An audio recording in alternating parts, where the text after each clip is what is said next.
Hello and welcome to this video on risk. We're going to have a look at what risk is and take a look at how to use a risk matrix. First of all, what is risk? Now, if you think about it, life is full of risks. From the time we wake up to the time we go to sleep, and even in between. For example, there are risks associated with breathing. Did you know that air pollution causes about 7 million deaths each year? There are risks associated with eating. Foodborne illness causes about 420,000 deaths each year. And then there's traveling. Road accidents cause over 3,000 deaths each day. In fact, every day we have to make constant decisions about the risks we face. Now, there are situations in which we need to know what the risk is from certain events so that appropriate action can be taken. For example, what's the risk to health from a new influenza virus, an industrial chemical accident, or a bushfire? But first, what exactly is risk? Risk can mean different things to different people and in different contexts. But in very simple terms, risk can be thought of as the product of how likely someone is to be exposed to something bad, a hazard, and the consequence, which is how bad the outcome will be. Let's have a look at an example. Say you have to cross a road and you're trying to figure out what the risk associated with this is. Let's take a look at some different scenarios. In the first scenario, our hazard is a bicycle. Let's assume there are only bicycles allowed on this road. Let's also assume that the road is not that busy and there's only one bicycle every 5 minutes on that road. Now, because bicycles don't go on that road very often, the likelihood of the bicycle crashing into you is low, right? If the bicycle does crash into you, the consequence of that would be relatively low, wouldn't it? So in this scenario, the likelihood and the consequence are both low. Therefore, the overall risk is low. Now, obviously, if there are bicycles traveling more frequently, the likelihood of a crash would be higher. But the consequence, if a bicycle did crash into you, would still be low. But what if things were different? Let's change that bicycle to a truck. Now, with a truck passing every 5 minutes, the likelihood of a crash would still be low. However, the consequence is far more severe.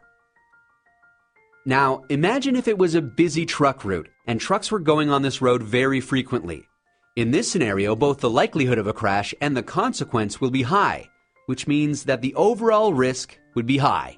You wouldn't even consider crossing this road, right? A simple way of visualizing this and figuring out the overall level of risk is by using a risk matrix. In a risk matrix, information about consequence and likelihood can be used to determine the overall level of risk. Let's have a look at a simple risk matrix. A risk matrix is basically a table or grid with a measure of likelihood on one side and consequence on the other, graded from low to high.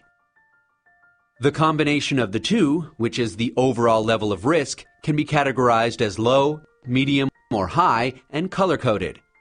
So let's get back to our example. In the scenario in which there are bikes traveling very infrequently, the likelihood is low and the consequence is low. Therefore, the overall risk is low. When there are more bikes, the likelihood is high, but the consequence is still low, and therefore the overall risk is medium. Let's consider the truck now. In the scenario where trucks are infrequent, the likelihood of a crash is low, but the consequence is high. The overall risk is medium.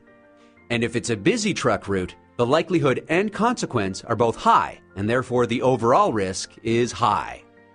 So that's how a risk matrix can be used to determine the overall level of risk using an assessment of likelihood and consequence. There are many different types of matrices in use with varying degrees of complexity. They can have many categories and different grades of risk. They may also have different ways of defining categories of likelihood and consequence. For example, a high likelihood may mean that it's expected to occur in most circumstances, and a low likelihood may mean that it may occur only very rarely, such as once in 100 years. With consequence, a high consequence may mean multiple deaths, and a low consequence may mean only minor injuries. So, the risk matrix and the categories that are used can vary and therefore should be relevant to the situation and context in which the risk assessment is done. Regardless of this, risk matrices follow the same principle. Although risk matrices have their limitations, such as being subjective, not being consistently interpreted, and not taking time frames into consideration, they are a useful and practical tool to categorize risk.